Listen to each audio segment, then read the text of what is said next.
नमस्कार. आज आपण कांद्याच्या पिकाच्या प्लॉटवर आलेलो आहे. तर या शेतकरी मित्रांनी केरन टेक्नॉलॉजी वापरलेली आहे, काय अनुभव आला त्यांच्यावर चर्चा करू आपण. आपलं पूर्ण नाव आणि पत्ता सांगा बरं. माझं नाव किशोर बळीराम काठे, चिंचखेड, तालुका दिंडोरी, जिल्हा नाशिक. Mobile number 98-233-51-966.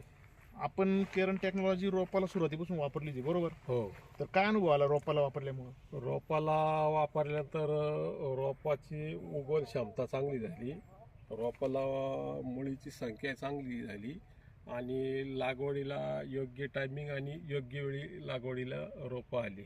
आणि रोप जेव्हा आपण लावित होतो तेव्हा मुळांची संख्या कशी होती? भरपूर होती. चांगली होती ना? भरपूर होती. आणि आता हा जो कांद्याचा प्लॉट आहे आपला किती दिवसात झालाय? हा 54 दिवसात झालाय. 54 दिवसात झालाय बरोबर.